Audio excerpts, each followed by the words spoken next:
Hey guys, how's it going? This is your first follow along video, and today we're going to be going over fundamental movement skills that you can do from home. Okay, we're going to cover the hinge family, and we're also going to cover the push family. Okay, within each family I'll show you 3 different variations, and the one that you find most beneficial to you, you can perform today, and we'll do somewhere in the region of 3 to 5 to 10 reps of that exercise. Okay, and if we have time at the end, we'll throw in a little loaded carry variation. So before we start, guys, we'll get into a little bit of a warm-up. We're going to begin with what's called up dog, down dog. So we start on all fours, roll into that up dog position, gaze into the sky. Now down here, I like to have a little look over each shoulder. And then from there, I roll my chin, chest, and then drive my hips to the sky. Drawing my heels down towards the floor. Rotating the elbow pits upwards. Keep my shoulders nice and stable. Take a few long breaths through here, through the nose, and then I roll myself back through to the up dog position. Inhale on the transition, exhale as we come through.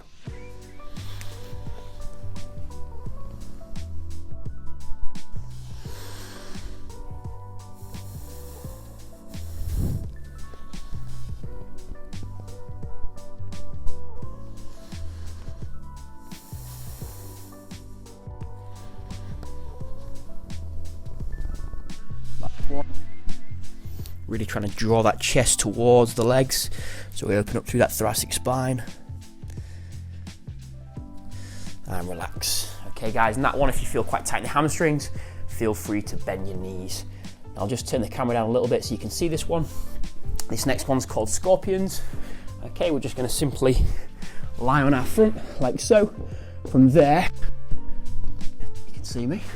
From there, we're going to reach our right leg over towards my left hand, open the chest, and then do the same thing on the opposite side. Notice as I'm reaching over, I'm opening that chest, taking a long exhale, and then swapping sides. Okay guys, I'll just move you down slightly because I've got a feeling you can't see me. There we go. We'll do 10 reps through here, guys. So 4 more to go from here. Open that chest, squeezing the shoulder blade back, keeping the back leg nice and straight.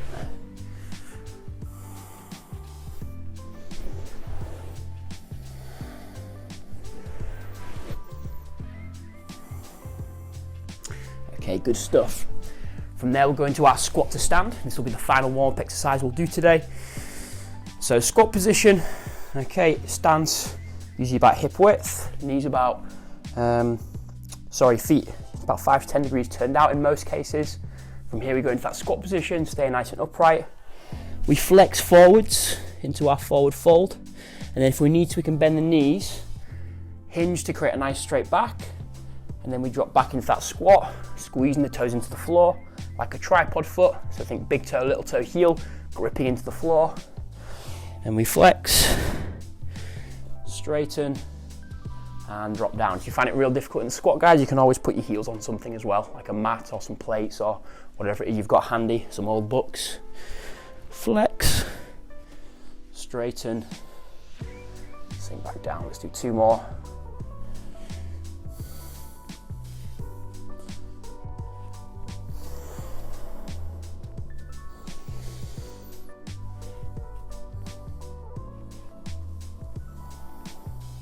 Last one.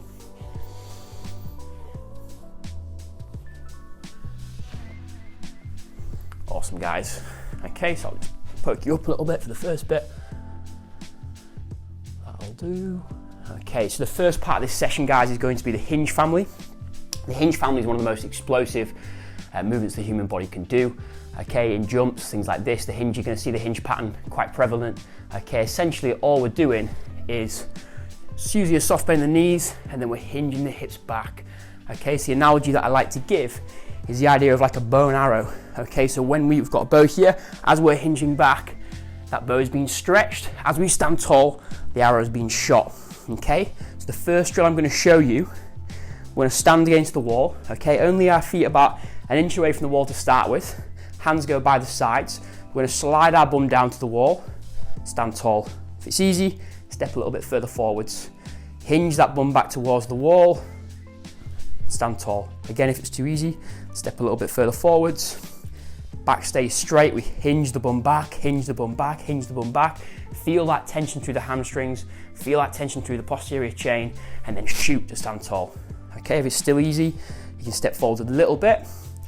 And at this point, you might be finding that you're a little bit off balance, and that's okay. Let that weight come into the heels, really feel that nice burn arrow sensation through the posterior chain, and stand tall.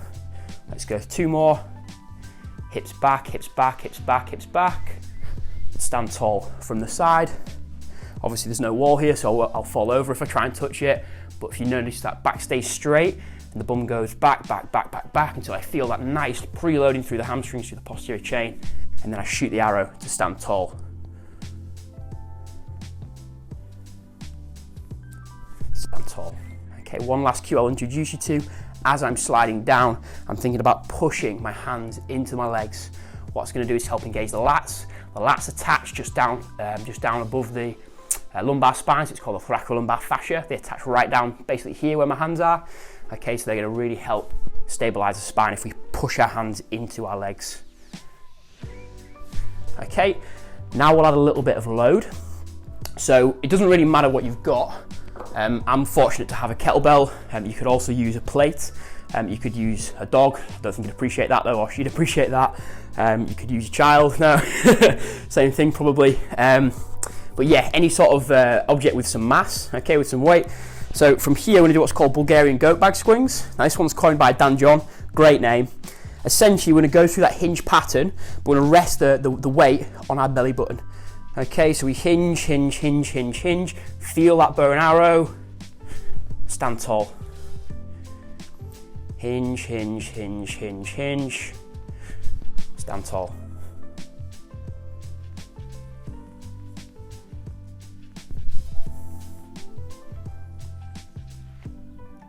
Notice that weight's coming into the heels and really sending them hips back, back staying straight, stand tall. Okay, at this point I'll introduce you to the breathing pattern. So at the top, inhale to brace. So we inhale, we push our belly out, we create intra-abdominal pressure, okay, through here. So think about pushing where my fingers are here on the inhale, pushing out through here, okay, and you'll feel it come nice and stable, nice and firm. Exhale as we shoot the arrow.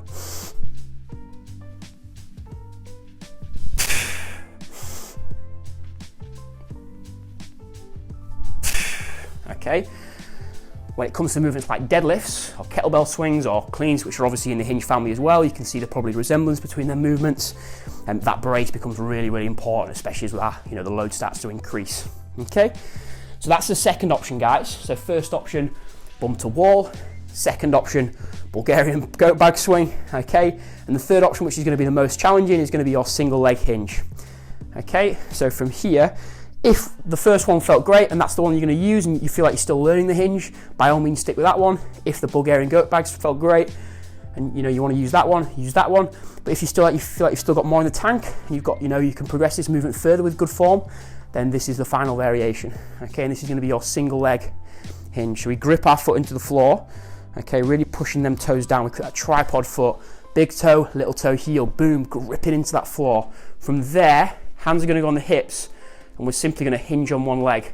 Feel that bow and arrow, stand tall. Feel that bow and arrow, stand tall.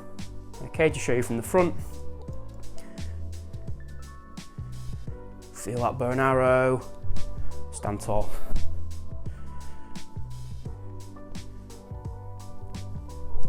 Again, same breathing pattern. Okay, that's your final variation, guys. So what we're going to do now is choose which one we want to do. Either bum to wall hinge, Bulgarian goat bag swing, or the single leg hinge, and then we're going to choose that one. Choose one of them and do 3 sets of 10 reps for the first 2, or 3 sets of 5 each side for the single leg hinge. Okay, So that would be 10 for the bum to wall hinge, that would be 10 for the goat bag swing, or that would be 5 each leg for the single leg hinge. Okay guys, so if you want to pause the video and have a little think, or if you just want to decide straight away and shark it and decide, and we'll decide.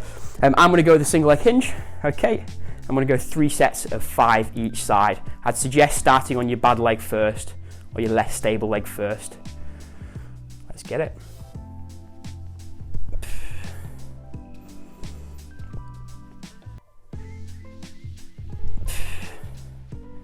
Feel free to touch your foot down on the floor at the top if you need to for balance, but ideally stay on the one leg. Remember that bow and arrow sensation. Hips go back, hips go back, hips go back. Fire the arrow. 2 more.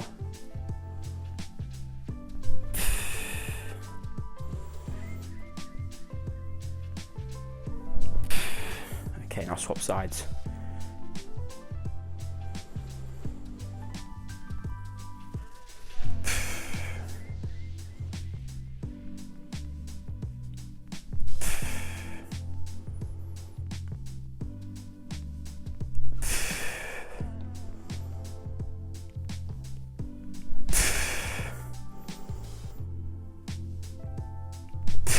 Last one.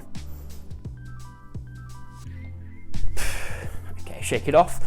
So if you're doing the goat bag swings of a bum to wall hinge, you probably had a bit of rest by now. If you're doing the single leg work, if it's quite light, in most cases I'll just go from one to the next, because you can essentially get the rest somewhat from being on the opposite leg. Okay, so we'll go straight back into the next round. If you're doing these guys, when you get back into the gym, and you've really, let's say, mastered these movements, mastered the pattern of hinging, okay, it will really help coming to learn things like deadlifts, and down the line, things like power cleans, or cleans or snatches. Okay, Romanian deadlifts, all these different loaded movements that can be really good for our body, you know, for the posterior chain, for the hamstrings, glutes, and overall strength. Last one. Gripping that toe into the floor.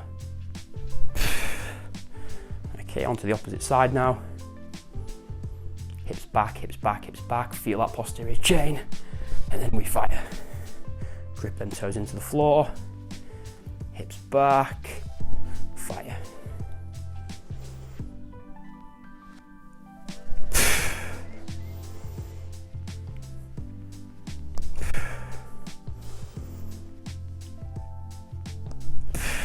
Shake it off, guys. One more set of 10. Okay. For the last set, I'll show you the goat bag, just in case you're doing this one, you want to see it a little bit more. So again, the weight rests on the belly button, and we're doing 10 reps through here. From here, hips go back, feel that posterior chain, fire the arrow. Hips go back, fire the arrow. Hips go back, fire the arrow.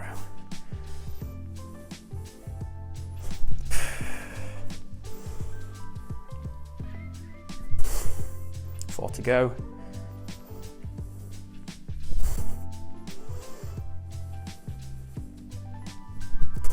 Two more.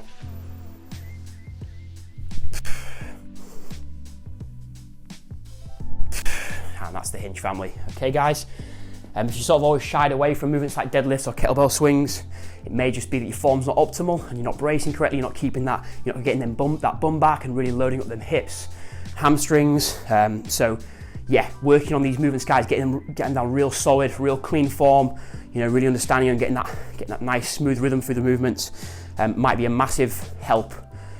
So you can introduce these movements back in, and even just when we're picking objects up, you know, if we know how to hinge properly, it's going to be so much easier to actually be able to drive through the legs and drive through the hips as opposed to trying to pick it up through the back. You know, we're rounding over and trying to pick an object up and destabilizing that spine. The risk of injury is going to be so much greater. Whereas if we're nice and set, we're nice and aligned, we're pushing through our legs, it's going to be so much more efficient to pick that object up, and your risk of things like back injury is going to be is going to be massively reduced. Awesome. Let's now get into our push. Okay, so the first movement was going to be your incline push-up. So I'll just have a little move around there with the camera, and we'll use the dinner table, or the makeshift dinner table. Okay, so incline push-up. Can you see me? Somewhat. Yeah, that's okay for now. We'll maybe change the angle in a second. Essentially, guys, when we do a push-up, okay, we want to think about pushing the person away, okay, or the floor or the object away, okay. We wouldn't push a person away like this. We wouldn't have much power behind it, right? So we push it from the torso. So instead of like this, we think about keeping the elbows close to our body and pushing away that way. That way we can get them big prime movers in, you know, the pecs, the triceps, the shoulders can really be utilized to produce lots of force, as opposed to when we're out nice and wide, and probably not so much. Secondary to that, it's a little bit more unstable. Once you pass 45 degrees, it's going to be a little bit more unstable for the shoulder as well. The scapula's not going to do as good a job to support and stabilize the shoulder. So my advice for these guys, keep the elbows nice and close, push the object away, okay? So we set up in that incline push-up position. We lock down through our core, same bracing as we had before in the hinge. Control down, chest touches, push the table away, or whatever object you're on. Push the object away. Inhale at top. Exhale, you push through.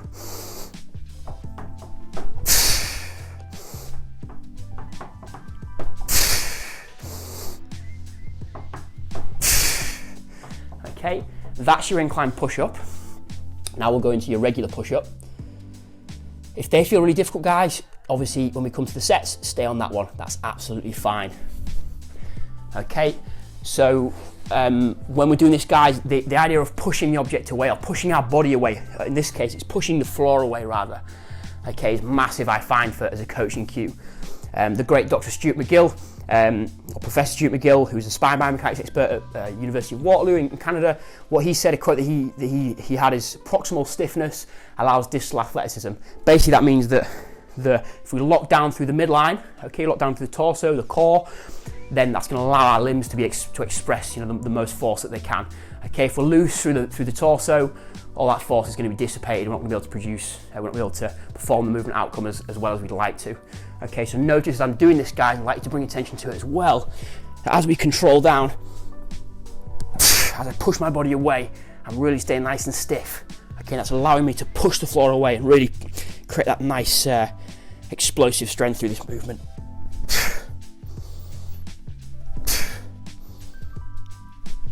Okay, notice as I come down as well, if you video yourself doing these, the forearm itself stays vertical. If it ends up doing this or doing this, this is kind of a good progression, but for this one, and if you end up dropping the elbow back, we're just going to lose that alignment. Our limbs going to be a lot more pressure placed on the elbow. Okay, we're looking for nice alignment here, guys. Okay, nice straight line from the wrist to the elbow. That'll allow the most amount of force production.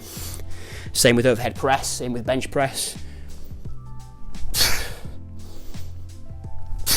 Okay, that's your push-up. I'll just bring you to one more quick cue before we move on to the final one.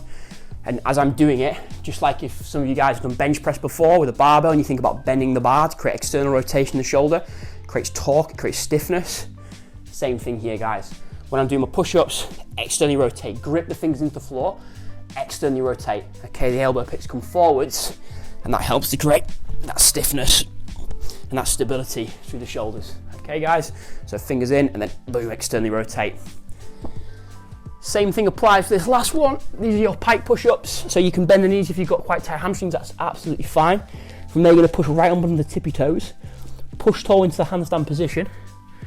Okay, so a nice straight line from fingers to hips. From there, head comes in front of the fingers, and we drive back through. So essentially, this is like a bodyweight overhead press sort of action. Okay, eventually it leads into handstand push-ups. So I start in this nice tall position. The crown of the head comes in front of the fingers, and then we drive through. Again, you should see as I'm coming down, that elbow is staying relatively vertical. Okay, the only way it can do that is if that head comes in front of the hands and we create what's called that tripod position. So it's basically an equilateral triangle between hand, and head. So we've got a nice triangle at the bottom position there. So if you've ever done a headstand before, it should feel at the bottom, if you wanted to, that you could press into a headstand. Whew, okay, so there are your three variations: incline push-up, regular push-up, and pike push-up. Okay, we're gonna do 3 sets of, go on then, 3 sets of 10 reps. If you need to drop to 5, that's absolutely fine. No worries at all, guys. But obviously, in time you can progress to 10. Okay, start with whichever one you feel most comfortable on, and if it does feel very easy, you can always progress. If you don't feel like your form's optimal though, knock it back to the progression prior to that. Okay, so I'm going to do the pike push-ups. Let's get right up on them tippy toes. Head comes in front of the fingers. Push tall. Again, I'm thinking about pushing the floor away.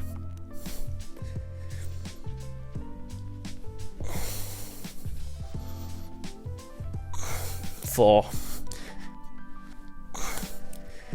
If I'm balanced here, you can see, should be able to think about picking my feet off the floor. Obviously that's very hard, guys, but that can be a good intention.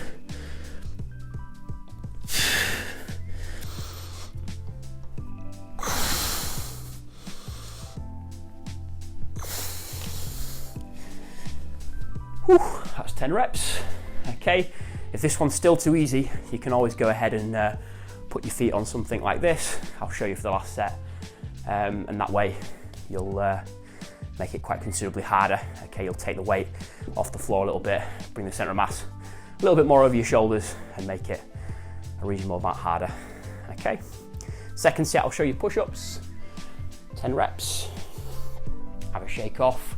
Try and take at least, between these ones especially, probably a bit more taxing than the hinge. Hinge was more kind of learning the movement. This one's maybe a bit more taxing, so try and take at least 60 seconds, longer if you need to, between exercises, between sets. External rotation, bicep pits forwards. From there, control down, push the floor away.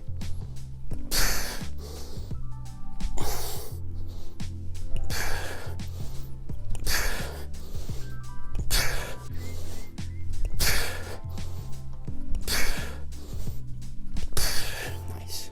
Okay, notice there, staying nice and tight through here, pushing the floor away, keeping it locked in. So all that force is going to be transmitted through my arms, through my shoulders, and into pushing my body away from the floor, or the analogy that I give, pushing the floor away from you. Okay, 60 seconds, and we'll go to the last one. During our rest periods, guys, try and focus as best you can on breathing through the nose. Nice slow breath through the nose. Reading a book called Breathe at the moment by James Nestor. I haven't sort of fact checked it for say, but so far it's pretty interesting on the discussion and how important it is to breathe through the nose. So yeah, if you fancy it, give it a read. If not, so far my takeaways would be breathe through the nose as much as you can. So from there, again, to progress this one, we could do this, only if it was very, very easy for us. Same sort of position, pushing tall like a handstand. Head comes in front of the fingers. Drive.